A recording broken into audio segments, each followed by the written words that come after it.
Hello दोस्तों, आइए आज हम जानते हैं बाबा साहब भीमराव अंबेडकर के वह कार्य के बारे में जिसके कारण आज महिलाएं अपने पैरों पे खड़ी है, जिससे भारतीय महिलाएं अंतरिक्ष तक पहुंच गई है। तो दोस्तों आइए जानते हैं बाबा साहब ने महिलाओं के लिए क्या क्या कार्य किए हैं। मैं किसी समाज की तरक्की इस बात से देखता हूँ कि वहाँ महिलाओं ने कितनी तरक्की की। महिलाओं के उत्थान के लिए बाबा साहब डॉक्टर भीमराव अंबेडकर कितने गंभीर थे, यह बताने के लिए उनका यह एक कथन ही काफ़ी है। भारत में जब फेमिनिज्म यानी नारीवाद का कोई नाम भी ढंग से नहीं जानता था, उस वक्त बाबा साहब डॉक्टर भीमराव अंबेडकर ने नारी सशक्तिकरण के ऐसे काम किए जिससे आज भारतीय महिलाएं अंतरिक्ष तक पहुंच चुकी है। 20वीं शताब्दी में बाबा साहब पहले वो व्यक्ति थे जिन्होंने ब्राह्मणवादी पितृसत्ता को खुली चुनौती दी थी। लेकिन विडंबना देखिए, इतना सब कुछ करने के बाद भी बाबा साहब भारत में नारीवाद का चेहरा नहीं बन पाए।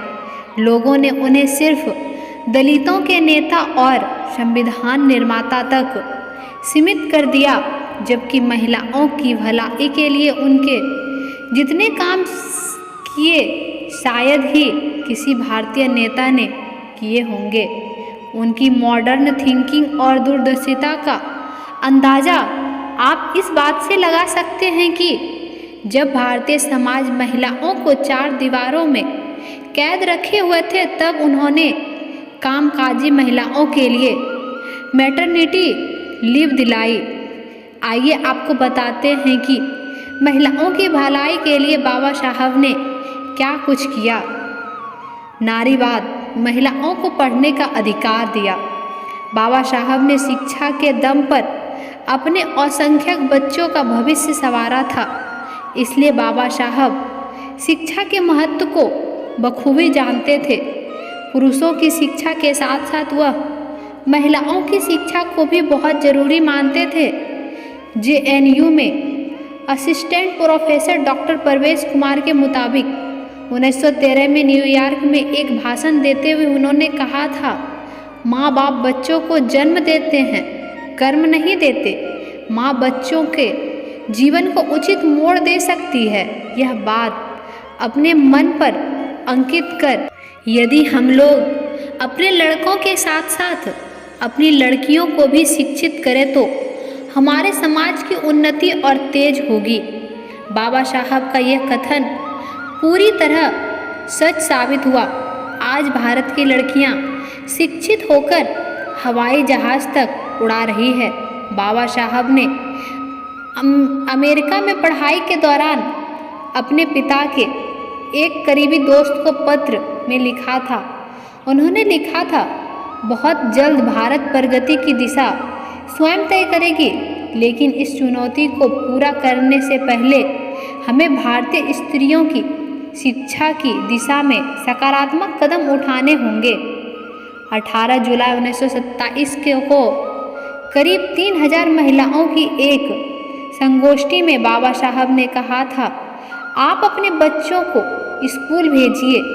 शिक्षा महिलाओं के लिए भी उतनी ही जरूरी है जितना कि पुरुषों के लिए।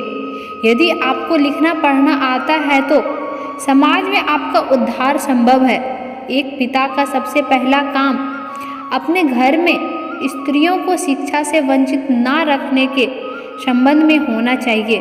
शादी के बाद महिलाएं खुद को गुलाम की तरह महसूस करती है। इसका सबसे बड़ा कारण निरक्षरता है। यदि स्त्रियां भी शिक्षित हो जाए तो उन्हें यह कभी महसूस नहीं होगा।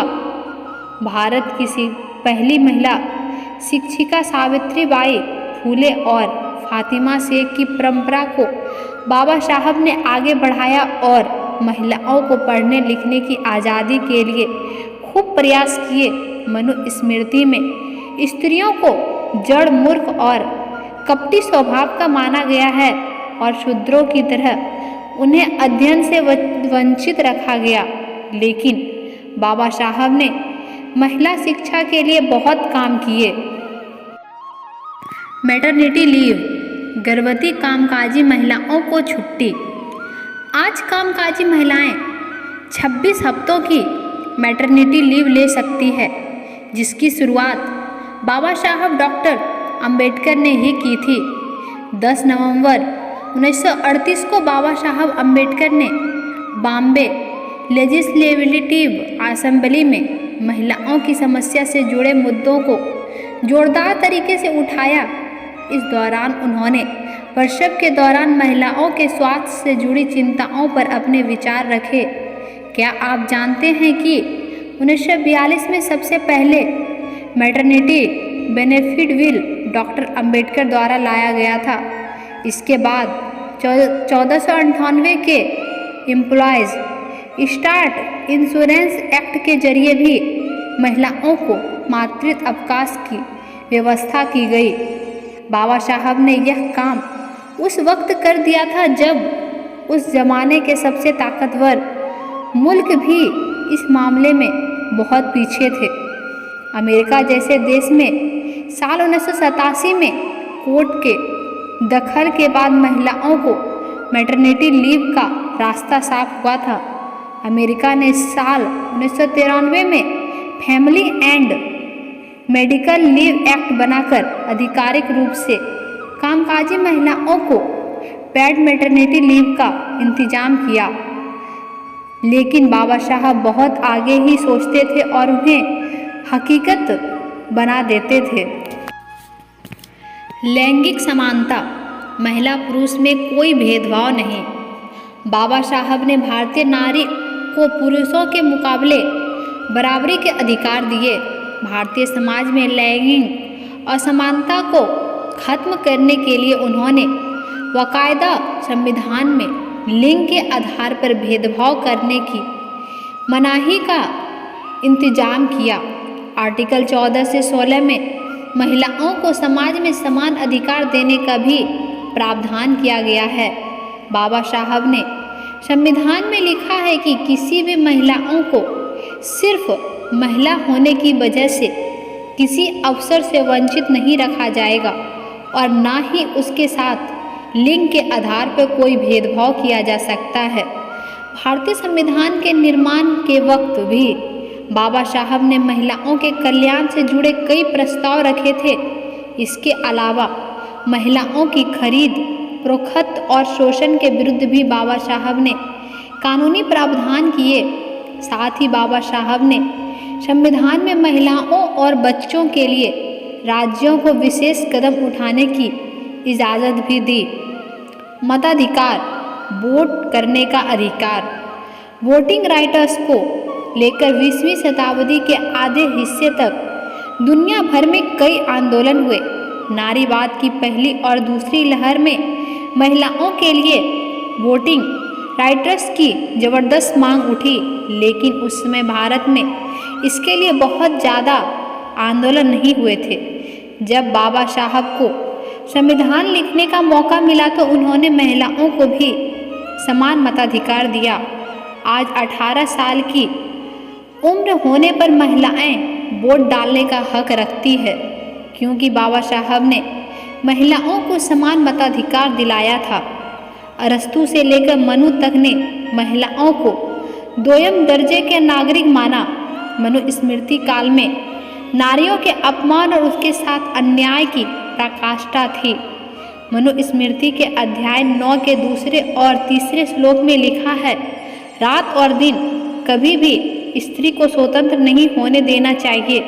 उन्हें लैंगिक संबंधों द्वारा अपने वश में रखना चाहिए। बालपन में पिता, युवावस्था में पति और बुढ़ापे में पुत्र उसकी रक्षा करे, क्योंकि स्त्री स्वतंत्र होने के लायक नहीं है। लेकिन बाबा साहब ने भारतीय संविधान में उन्हें बराबरी के नागरिक अधिकार दिए। स्विट्जरलैंड जैसे देश में महिलाओं को मताधिकार 1971 में मिला, लेकिन बाबा साहब ने संविधान बनाने वक्त ही महिलाओं को मताधिकार सुनिश्चित कर दिया।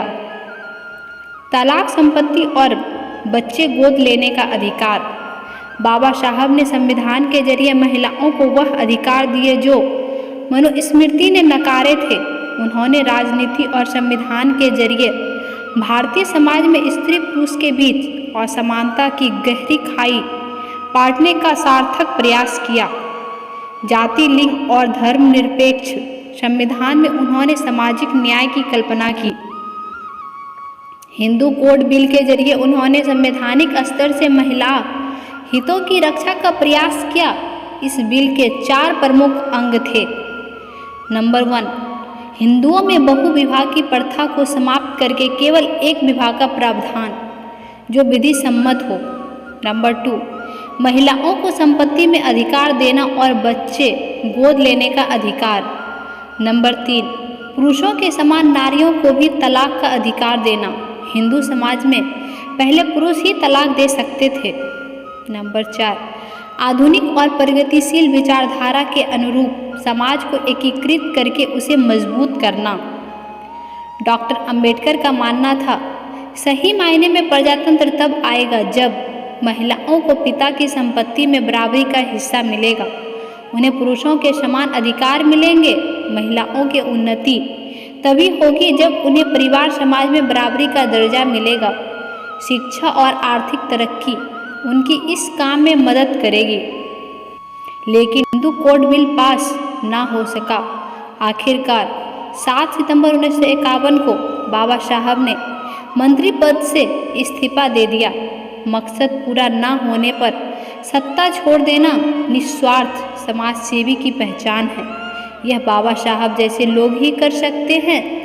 बाद में 1955 से 56 हिंदू कोड बिल के प्रावधानों को हिंदू विवाह अधिनियम, हिंदू तलाक अधिनियम, हिंदू उत्तराधिकारी अधिनियम और हिंदू दत्तक गृह अधिनियम के रूप में अलग अलग पास किया गया। महिलाओं को पिता और पति की संपत्ति में हिस्सेदारी देना, तलाक का अधिकार और बच्चे गोद लेने का अधिकार भी बाबा साहब ने ही उन्हें दिलाया। हिंदू ग्रंथों के अनुसार ऐसी मान्यता थी कि अगर महिलाएं अपने घर से डोली पे निकलती है तो वापस उसकी अर्थी उठती है और विवाहित स्त्रियों का अपने पिता के घर वापस आना पाप माना जाता था।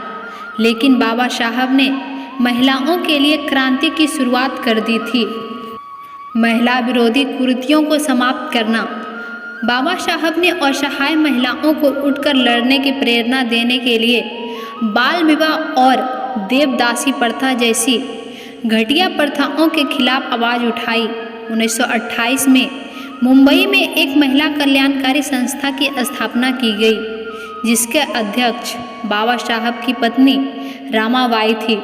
20 जनवरी 1942 को डॉक्टर भीमराव अंबेडकर की अध्यक्षता में अखिल भारतीय दलित महिला सम्मेलन का आयोजन किया गया था, जिसमें करीब 25,000 महिलाओं ने हिस्सा लिया था। उस समय इतनी भारी संख्या में महिलाओं का एकजुट होना काफ़ी बड़ी बात थी। बाबा साहब ने दलित महिलाओं की प्रशंसा करते हुए कहा, महिलाओं में जागृति का अटूट विश्वास है। सामाजिक कुरीतियां नष्ट करने में महिलाओं का बड़ा योगदान हो सकता है। मैं अपने अनुभव से यह बता रहा हूँ कि जब मैंने दलित समाज का काम अपने हाथों में लिया था, तभी मैंने यह निश्चय किया था कि पुरुषों के साथ महिलाओं को भी आगे ले जाना चाहिए। महिला समाज ने जितनी मात्रा में प्रगति की है, इसे मैं दलित समाज की प्रगति में गिनती करता हूँ। 25 दिसंबर 1927 को बाबा साहब ने मनुस्मृति को सिर्फ इसलिए नहीं जलाया था कि इसमें शूद्रों के बारे में बहुत बुरी बातें लिखी थी, बल्कि उन्होंने उस घृणित किताब को इसलिए भी आग के हवाले किया था क्योंकि उसमें महिलाओं को भी गुलाम बनाने के तरीके लिखे थे। भारतीय संदर्भ में देखा जाए तो अंबेडकर संभवतः पहली शख्सियत रहे हैं जिन्होंने जातीय संरचना में महिलाओं की स्थिति को जेंडर की दृष्टि से समझने की कोशिश की। उनकी पूरी वैचारिक के मंथन और दृष्टिकोण में सबसे अहम मंथन का हिस्सा महिला सशक्तिकरण था। भारतीय नारीवादी चिंतन और डॉक्टर अंबेडकर के महिला चिंतन की व्यवचारिक केंद्र ब्राह्मणवादी पितृसत्ता व्यवस्था और समाज में व्याप्त परंपरागत धार्मिक और सांस्कृतिक मान्यताएं रही, जो महिलाओं को पुरुषों के अधीन बनाए रखने में महत्वपूर्ण भूमिका अदा करती रही है। डॉक्टर अंबेडकर ने कहा था, मैं नहीं जानता कि इस दुनिया का क्या होगा जब बेटियों का जन्म ही नहीं होगा। स्त्री सरोकारों के प्रति डॉक्टर भीमराव अंबेडकर का समर्पण किसी जुनून से कम नहीं था। सामाजिक न्याय, सामाजिक पहचान, समान अवसर और संवैधानिक स्वतंत्रता के रूप में नारी सशक्तिकरण के लिए उनका योगदान पीढ़ी दर पीढ़ी याद किया जाएगा। तो दोस्तों, आपको ये वीडियो कैसी लगी कमेंट बॉक्स में लिखना ना भूलें। धन्यवाद फ्रेंड्स।